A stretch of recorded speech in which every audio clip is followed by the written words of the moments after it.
could achieve one outcome tonight, it would be that we walk away with a different feeling, a different sensation when we hear the word politics.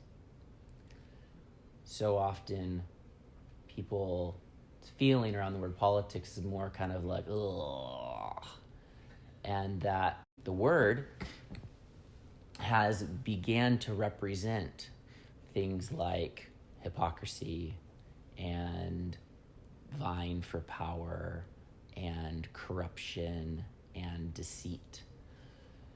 And when we look at the realm of government, we see a lot of that. And so it makes sense that that's why the connotations have begun to layer in. But that's not the root of the word. It's not the intention of those who invented the word. It's a symptom of the system and we're experiencing, but we have to go deeper than that.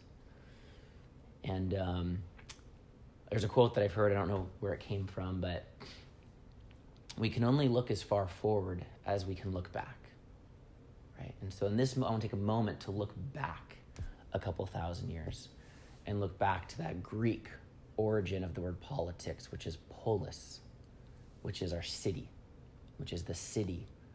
It's home. It's the place that we call home. It's the love that we have for our home, for the people and the animals and the plants that we share that home with. Politics is stepping forward, is stepping up because of love, willing to offer some gift to be able to better steward. Politics is about a devotion to quality of life. It's about a devotion to happiness. It's about a devotion to meaningfulness in our lives. Politics in itself is profound. There's a profundity that lives there. It's so powerful that when we reclaim that, we reclaim part of our power.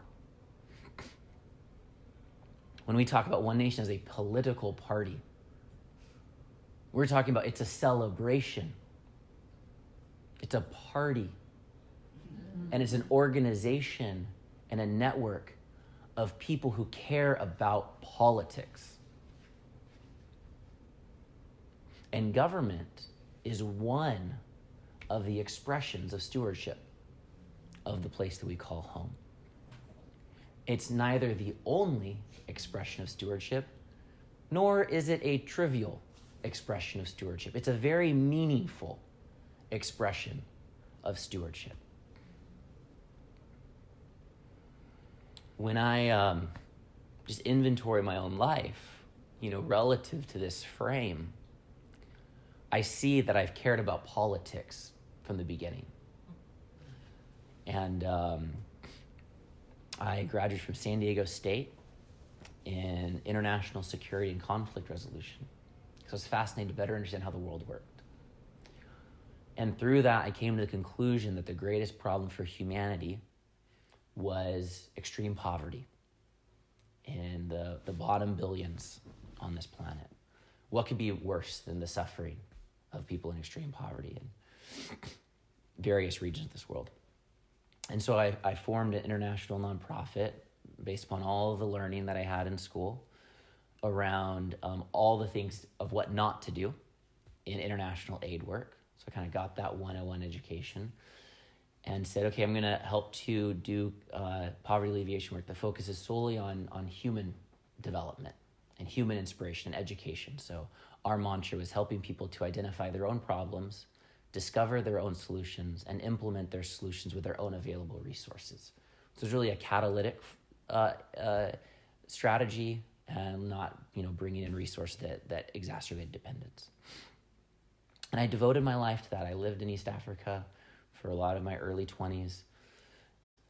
And over the years, by better understanding the geopolitical drivers of this world, I had a pretty sobering realization, which is that poverty isn't just those that haven't developed yet. Like they're just kind of like late to the game of civilization. And if we just help them get along, then we'll get there. I started to realize that extreme poverty in the world as we were experiencing it was a result of the generator function of how the system works. And I also saw that America was a major driver of those geopolitical dynamics that actually are creating a world that was generating the poverty that I was trying to meet to some degree. And because of the care for politics, which I didn't use that term, I didn't have that frame then, I just kept staying in devotion to, okay, great, then what do we do about this? Like if I can get what it means to be hacking at the leaves of the issue, what does it actually mean to hack at the roots of the issue? And so again, just to kind of restate that word politics, that desire to steward my home, America, which growing up I was so proud of. I was so proud to be an American. And then in my 20s, I became so ashamed to be an American. But as I said earlier, I know that America, as an American youth growing up, is my inheritance. So it's not about whether I'm proud or I'm ashamed. It's about what I'm going to do about that. And how I can hold all of that in my system. And so I just started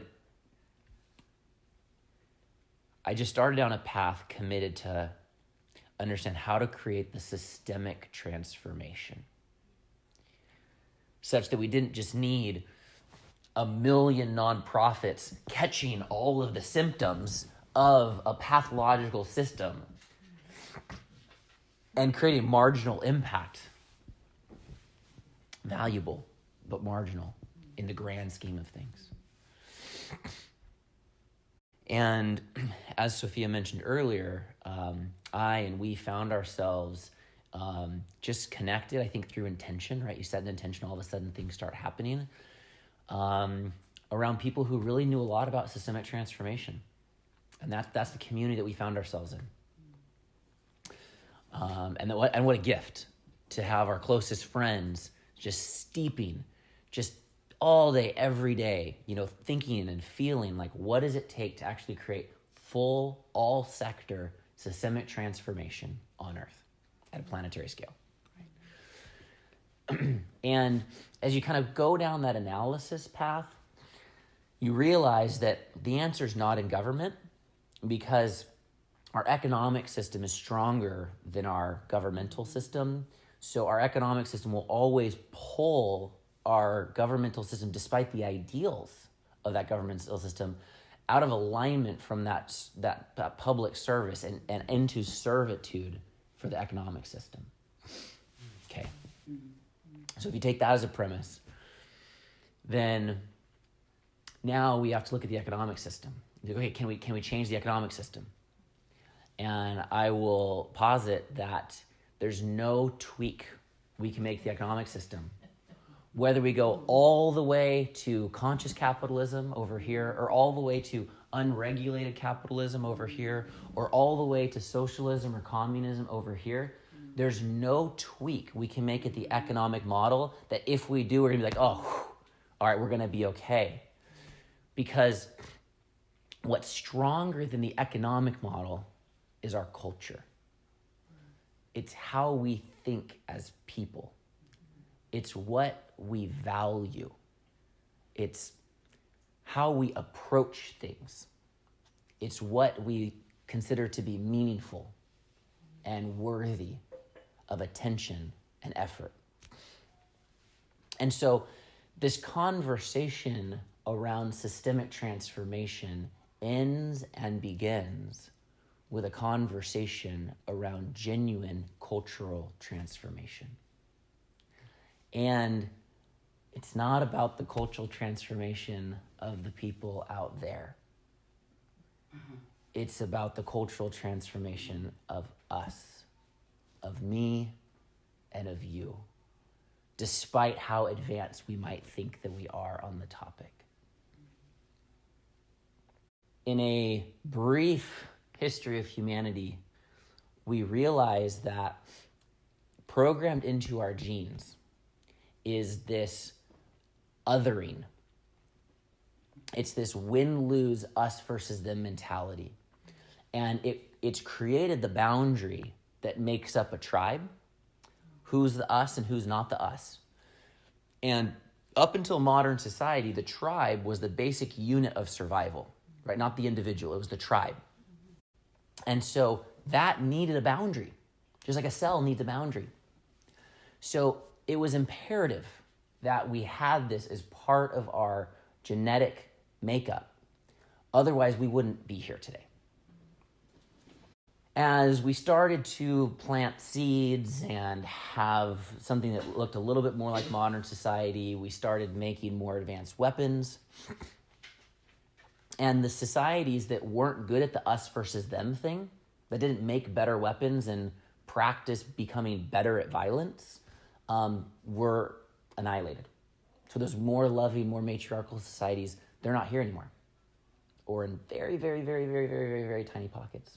Or living amongst us. But they're not here as full-blown societies and communities anymore. So that us versus them gene and dynamic and capacity was still, even as we moved closer to modern society, imperative for survival. And those that are here in this room are the winners of that win-lose game. So nature selected for those that were best at winning for themselves, even when it meant losing for somebody else.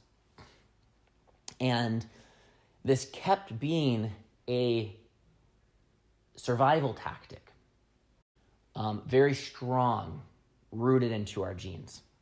That's why the vast majority of people still go through their life defining their reality by who's us and who's them. We see it everywhere we go. This is the duality. This is the binary thinking. This is the checkerboard. There's us and there's them. There's good and there's bad. There's right and there's wrong. There's the virtuous and there's the evil, right? Anytime we see that occurring in the world or inside of us, right? To judge someone, I'm so sure that you're wrong, that you're not worthy of my empathy and dignity anymore, right? Wherever that happens, no matter how right or virtuous we think that we are in doing so, we're inside of that win-lose dynamic, win-lose culture. Well, one of the only things that's stronger than that programming at the level of humanity is our adaptability. That's actually what is one of the most robust characteristics of Homo sapiens that have allowed us to arrive to this moment, is that we adapt and that we're able to change. And we've gotten to a point in time where, with nuclear warheads and nuclear power plants and rapidly decreasing ecological systems based upon global industries, we've arrived at a point in time where that which was strategic for survival, the win-lose, is now bringing us to an inevitable reality of lose-lose. So win-lose is starting to slow down. It's not actually working anymore. And if we keep going down the path, then we'll actually move to lose-lose, because we'll start to use those nukes and we'll program artificial intelligence to help to create a win-lose dynamic, which will then ultimately create a lose-lose world.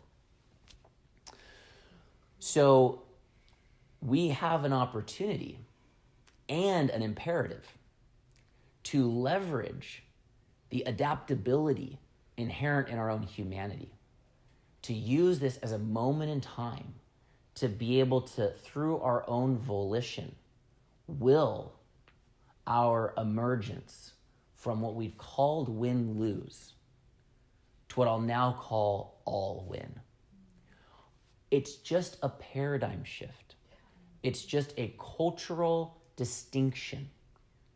And many of the people that I've been collaborating with have identified that this is the shift at the center of culture that results in the shift at the economic level, that results in the shift at the political level, that actually holds the possibility of creating a new era on Earth for humanity.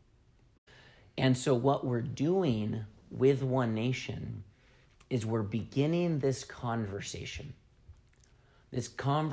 around fundamentally saying yes to this cultural transformation within ourselves, saying yes to forming relationship with other people who are devoted to that same cultural transformation, and beginning to invent an all-win world. And it just so happens that when we start talking about this world, something opens up, something that feels like love, something that feels like hope, something that feels like beauty. An all-win world is actually a more lovely thing to be a part of than a win-lose world. And when we turn on the TV and we look at the political narrative warfare, we are seeing the zenith, pinnacle, climactic expression of win-lose culture. So it's revealing itself, it's surfacing itself, right? Just like a zit is surfacing that pus that's ready to come out of the body. It's showing this thing that's lived inside of ourselves as a blessing and as a contrast. And so as we start to imagine how we move from this place, we're starting to imagine that maybe there's a role for us to bring our spiritual and philosophical ideals and fully, unapologetically, boldly conjoin them with our governmental participation and leadership. And so that's what OneNation is, right?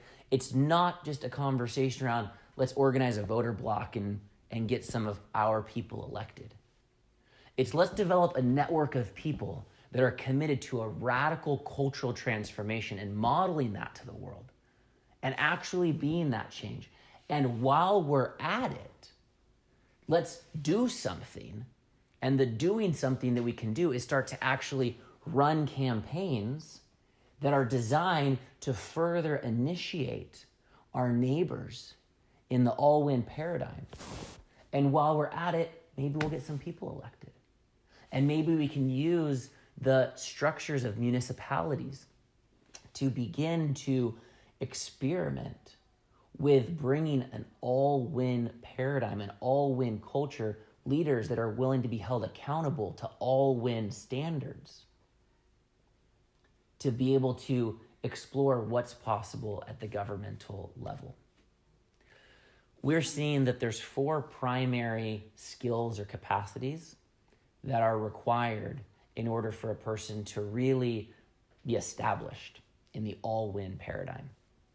The first is that you have to be able to think for yourself. You have to understand how you've been manipulated.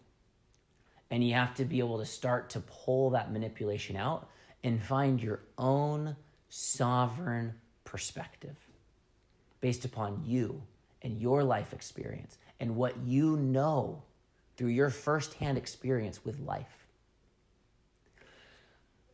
once we're able to identify that sovereign perspective, then we need to have the perspective dexterity to be able to see something from other perspectives, especially those perspectives that we were sure are just not worthy of being seen through.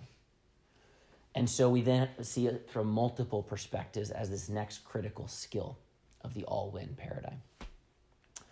Third, once we're able to see things from multiple perspectives, we then are able to start to understand things more holistically. Because every new perspective that you see something through, you can understand the thing itself better, right? If I hold this up right here, okay, and I say, what do you see? You see some faces. Well, I could say, no, this isn't faces, this is just a bunch of words, because all I see is the words. Mm-hmm. But when I can see what you see and hear that, and then you can hear what I see, now we have a more holistic understanding of what this thing is, because we're working together to see it from different perspectives. So an all-win culture, an all-win paradigm necessitates us to actually start to see issues from all the different perspectives. And only then do we have more of a holistic understanding. And once we have that more holistic understanding, once we're connected to it, then we're better positioned to start to experiment with all-win solutions. Now I understand this issue better. And once I do that, I think that maybe we could do, instead of this or that, we could do that thing. Right? And we see this in its simplicity with two kids fighting over a toy in that zero-sum game where they're certain it's a win-lose situation. But a parent with a little bit of an elevated conscience can come in and say, framed as who gets the toy, that's a win-lose situation. We can just go outside and play tag, because below that, we all want to have fun, right? So that's a very simplistic example of how we move the conversation. We move how it's framed. We go deeper to understanding what's really at the root of these issues that are polarizing in our country and our world. What's really where's the common ground? And where's the shared humanity as our bedrock, right? We all have children, for example. Many of us have children. There's a lot of things that are tying us together. But if we're inside that win-lose paradigm, we'll never get there because the conversation doesn't allow it to go there. The all-win paradigm finds that common ground, understands what the root issues are, and better solutions, an increased creativity is able to emerge from that. Another way of talking about politics is talking about art. And so art beyond these traditional mediums of the quilting we were talking about, or painting, or poetry, or drama, art is how we make the world more beautiful. And we all have these callings to make the world more beautiful. And this all-win orientation creates more space for everybody to express their art, right? This moment in time, this is my art, right? Organizing systems and structures, those are my art. That's my politics. What's your art and what's your politics? And how can we make sure that we've risen above this constant fight so there's space for all of our pieces to come together? This is not and never has been a conversation around compromise. This isn't about a left seeing something one way, the right seeing something another way, and finding a place where they both compromise, where they can meet in the middle. This is transcendent of compromise. This is a conversation around integration, where we've actually said, what is the virtuous element of this conversation? What's the virtuous element of this conversation? And how are those the design criteria that are forcing us to be able to think about an issue with a greater level of complexity, right? I could have a conversation just about protecting the commons, but that could be an infringement around personal freedom and personal liberty. So we need to have a conversation about how to protect the commons and personal liberty. And those are the conversations that will bring us together. But it's raising above that us versus them and just wanting those people that just do the personal freedom thing, that bring that capitalistic engine forward, that don't get the environment, they just don't get it. No, they're actually representing something that's critical, something that's important, something that's sacred. And there's other people that understand nature and understand life and understand balance. And we need to be able to bring all those conversations together. We need to create an environment, a context for us to have a more sophisticated conversation than our political narrative has ever allowed. And this movement from either warfare politically or even compromise to integration is the order of magnitude increase of the sophistication of our thinking that's required for us to even know how to process the complexity of the challenges of our day and the possibilities that we have if we navigate this thing well.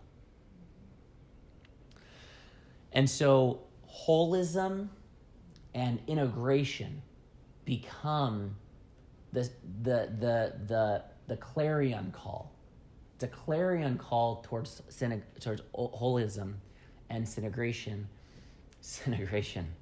but synergy and integration. Yeah, I got it. Integration. And at the heart of this integration is the integration of love and power. Right? We have a world with a lot of power. And we have a world with a lot of love. And I don't care if the people with love is 5% or 99%. As long as people with love think that they're different than people with power, or think that people with power are somehow not getting it, then we're still living in this divided world, and our win-lose mentality is the lovers versus the powerers. But I believe that those with power can find love. And I believe that those with love can find power. And I believe that it's the great mystery and our destiny to do everything we possibly can to integrate love and power. So for us to organize as a political party with ballot access that devoted to love and power means that we're selecting for a new generation of sheriff, a new generation of city council, a new generation of generals and congresspeople and presidents that are able to hold that love and power, the training of a new generation of voters to be able to see that legitimacy to rule isn't based upon your political background. Legitimacy to rule is how well you yourself are an integration of love and power. And it just so happens that we have a new generation rising. We have a moment in time. This new generation is the voting majority. So we have an opportunity to entrain a new generation of voters and members of our republic and stewards and inheritors of our republic to be trained and entrained to participate in governmental leadership through the lens of the integration of love and power. So to kind of bring this kind of initial opening share, to start to bring it to a close, yes, OneNation is a political party. But if you try to think, if you try and put us in any other box of what you've seen as a political party, you won't get a percentage of the profundity that we're carrying. We're organizing those that are fully devoted to systemic transformation at all sectors and all scales to find each other so we can come together, so we can organize, so we can start to bring together and share genius and begin to envision and invent a systemically transformed world. And while we do that, we're going to participate directly in receiving our inheritance, which is the government, so that we can participate in its own transformation, not as people outside of City Hall with a sign picketing, or not picketing, but protesting, but as City Hall. And not doing this because of a sense of obligation. Because that is not a good enough energy. It's not a high enough quality of energy to come from. And not doing it out of fear. But doing it because it sounds fun. It sounds like my idea of a good time. It sounds like I know that I'm going to die. And yes, I'm going to create legacy, but I also want to spend my life doing something that feels meaningful with every day. And this feels meaningful. And this feels fun, right? So this is a political party as a celebration of those who feel the call to stewardship. I'll ground this into a little arc.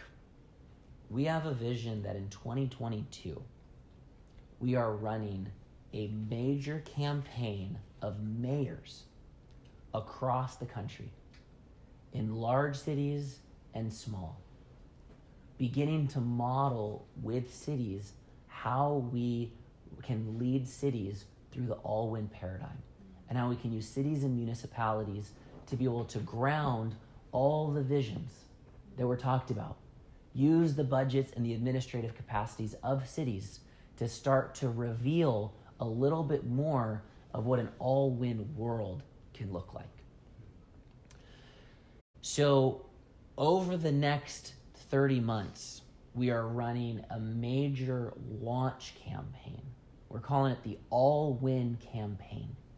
That's both designed to launch this new political party and build the network and extend the network and build the engagement of the members, but is also intended to initiate those who haven't yet heard that there's something beyond win-lose, and to be able to show them through spoken word and through art and through video and through live performances and through community organizing at scale all across the country that something beyond win-lose is possible for them.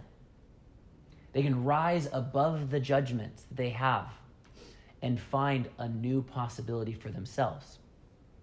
So we're fully integrating the clarion call for personal transformation with the clarion call for political organizing. We're spinning this up as big and as bold as we possibly can, and we're building up all that energy so that we can run a 2022 mayoral cycle, and every election cycle thereafter runs more campaigns. What is a campaign? A campaign isn't just a run for office. It's a campaign for our new world. It's a campaign for a new paradigm. It's a campaign for a new way of thinking and a new way of being. So every campaign is intrinsically valuable while simultaneously increasing the concentration of government with those committed to an all-win way of being. So we just keep doing that. And we use that to begin building momentum to rebirth our world. The final thing that I'll say is, when I think about what home means for me, I definitely think about Vista, which is the city I grew up in. I definitely think about California, which is the state that I grew up in. I definitely think about America, which is the nation that I grew up in. And I definitely think about Earth, which is the planet that I grew up in.